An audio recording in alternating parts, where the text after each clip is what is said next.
this is Ada. And this is Stefan. And welcome to Living Simply in Mexico. We're going to talk about how Puerto Vallarta has changed us. I don't think we ever imagined that we would be in the position that we're in now in terms of how we are looking forward. We had another meetup. And what we didn't realize is all the people and friends we've met over time. And so what we've done is we've created a Facebook group. Yeah, so just a reminder, make sure that you join the Facebook group, Living Simply in Mexico. Well, if you want to have a little bit deeper conversation, you've got questions, sometimes it's weird to put on YouTube because YouTube comments, definitely comment and like on there. But sometimes if you want to if you have further questions that are a little more in depth, ask them in the Facebook group because it's definitely more of an intimate group there. Yeah, and what's great about that is you're not only engaging with us, but you're engaging with everybody else that have similar interests. And so that has been really, really great. And so we've had 2 meetups. In the second meetup, we had like 16 people show up as far away as Bucerias. And so thank you for showing up. And it was a lot of fun. And we got to know about everybody. It wasn't just us putting out videos, but us hearing what other people have done and where they're at in life. I think some of you guys who did come to the meetup realized that there are some really interesting people that live here in Puerto Vallarta that have awesome stories. And can make you laugh. And while they're not putting out a video, it was well worth it to come to that. Yeah, totally. One of the things that you guys know that has really attracted us to, like I said, inspire us to buy this house and to be here is the history. The one thing I want to say is set the context for people that may be new to the channel here. Basically, we bought a house that had an ocean view here in Puerto Vallarta like 3 years ago, give or take. And we really enjoyed it. We renovated it, made it more traditional.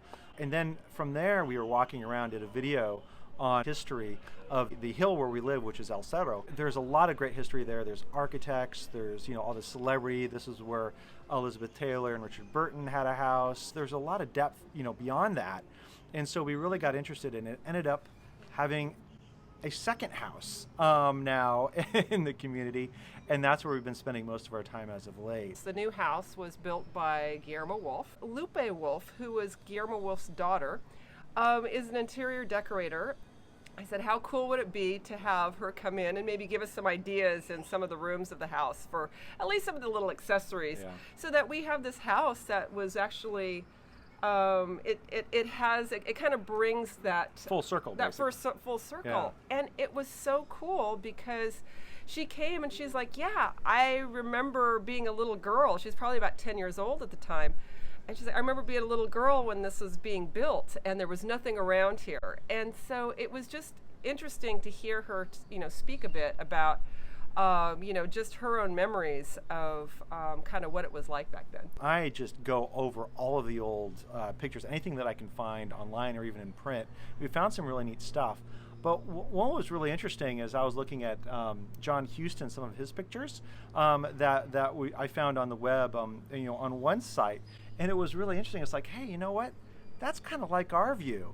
I don't know. You guys can tell me, is this picture from our house or close by our house or completely off? If you know any information about this, we'd love to hear it. One of the things with our new house here that's more of the river-facing view is obviously we look down upon the Isla Cuale, and that has a lot of history in and of itself. And what was really difficult over the last couple of years is obviously there was flooding during the hurricane last year, and since the bridge was out due to that hurricane, one part of the island was really, there's not a whole lot of people there. Some homeless folks moved in, and so it was a difficult situation. And now with the new bridge that's come up, what's really been interesting about it is now you have access basically from the Malecon, and you can walk all the way up the Isla Cuale, all the way to the Iguana Bridge, and then into Gringo Gulch, and that's where you'll find Elizabeth Taylor's house. Well, let me just say something really quick. It's really cool when you have a city that is, a city, and it's got this beautiful green space. Mm-hmm. It's like these green spaces are really magical because it's peace in the midst of, a lot of liveliness. All right, so some of you guys might end up coming here into this is the little kind of flea market that's down on the Isla Cuale. And it's really kind of fun. You know, if you haven't been down here, you know, it's just basically from the Malecon, you just hang a right or left, depending on just when you get to when you see a little bridge thing, just kind of go that way. And so yeah, there's a lot of, you know, the little local handicrafts and interesting personalities.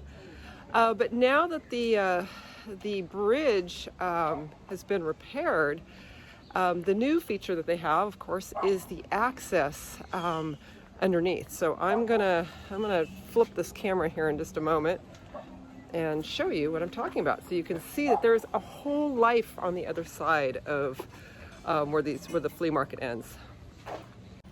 So yeah, now you go through a little tunnel time warp. It needs an artist in a really big way. Yeah, I'm thinking we need some beautiful murals here, so that you can appreciate it. And you know, there's a couple vendors on this side. This building over here has some fantastic murals on it.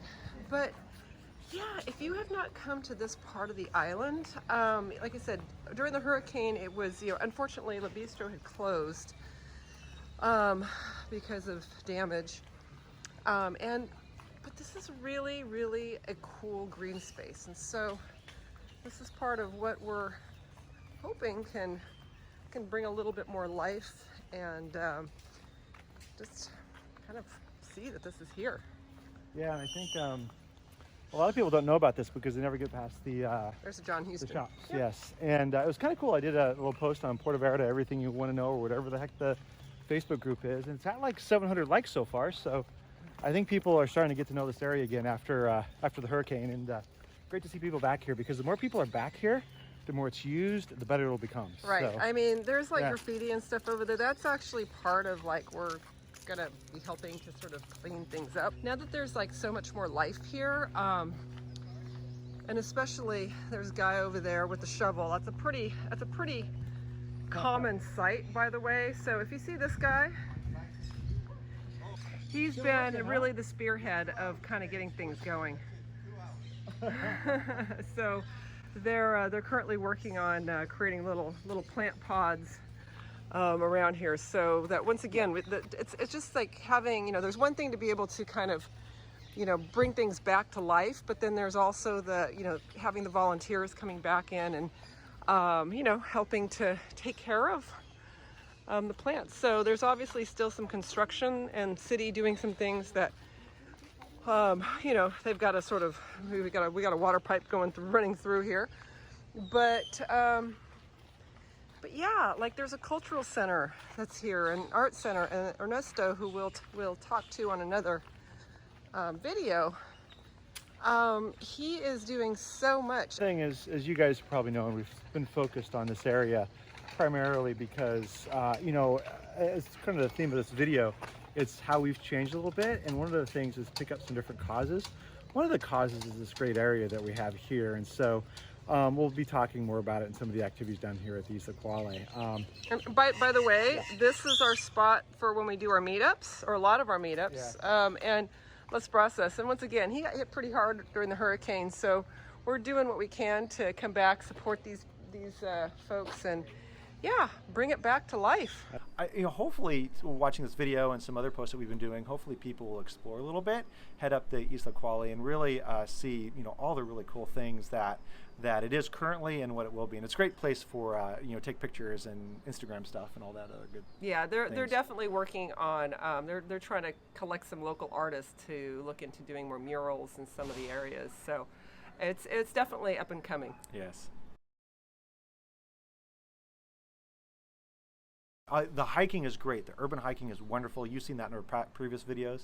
But up north in the U.S., I run. And so what's great about having the Isla Cuale available now is now I run directly down the Isla Cuale and then go along the Malecon back and forth. I would say that's a life changer being down here, is just being healthy. And that has been really special lately, because you go around and really the Malecon is just full of beautiful art, especially as the sun's coming up, the light hits the art. People, you know, are opening up their shops, and it's just a wonderful experience. I feel like now I'm a little bit more in balance with with my life and my exercise. And as I grow older, and these 50-year-old plus knees of mine can stand up, hopefully I'll be able to do that. I just wanted to mention Yeah. on your staying in shape. Yesterday, I barely left the house, and I had almost 20,000 steps. So once again, it's just Mexican life. Yeah.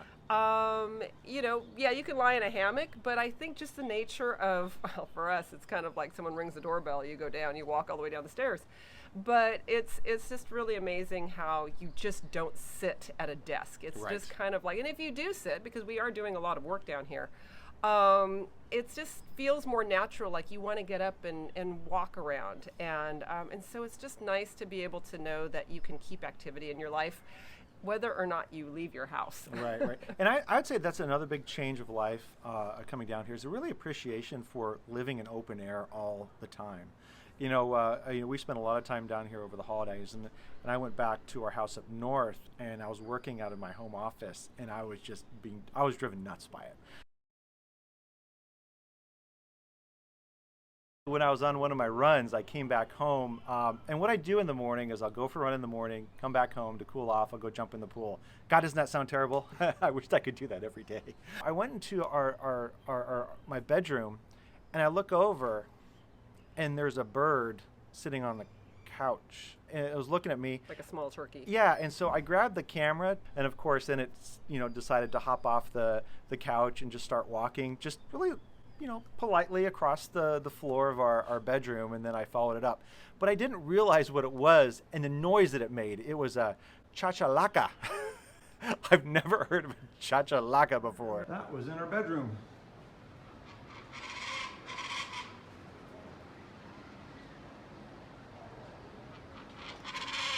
So we were going boom chakalaka. Yeah, exactly. But it's and we've had iguanas like up on our little Roof up here, yeah. roof and stuff. So it is there is nature. We do sleep sometimes with the doors With the door open. I don't know what I'd do if I saw that in the middle of the night though. Well, yeah, I don't know. It might be more scared of us. Of us, I'd hope. One of the things that has also changed, at least as my appreciation for tequila, our good friend Marilyn, who took a number of these pictures you'll see in this video, she and I went down to our tequila They tasting. went tequila hunting. Yes, exactly. And we went down to actually our neighbor's tequila shop. Yeah, so we went tequila tasting. This is special tequilas. We got the reposado, we got the extra añejo tequila, and the chamucos and the agave syrup. So Ricardo is actually our neighbor in our neighborhood. If you need tequila, go see Ricardo. And what's the location here? This is the location at Olas Altas, 411 Olas Altas, right next to Andale Restaurant. Everybody knows the restaurant. But now for more tequila. I'm not a big drinker, or especially if it's just tequila straight. But I have to say, you too? I do enjoy when he comes back. They come back and they have like these different types of tequila, and I'm like, okay, it's sort of fun. All right, so one of the things that sort of dovetailed us being down here and us doing this little YouTube channel and meeting everybody is also being invited to support and supporting local community efforts.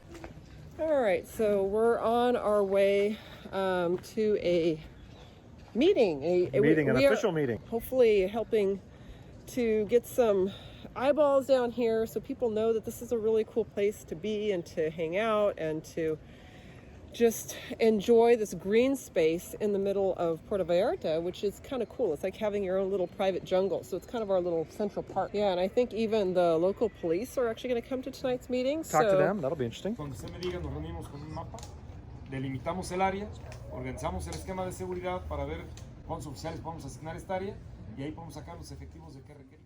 One of these, I think, was at Isla Cuale activities. Anyway, there's a link I'll put down here. That's their Facebook group. And so if you want to get involved, definitely check out that link. And they'd love to have the new membership. Well, and just, and just one more thing on that. There's a cultural center, there's an arts center, and the vision of actually what they want to do is so amazing. Like they want to have a little, like almost like a little library for like the kids to come in, the local children, and actually do programs where they can learn English and, you know, once again, working with the volunteers. So it's this educational, this cultural, this art. I'm going to be maybe teaching some classes outside, like with nothing but maybe my nothing but a towel class, because you can do that all standing.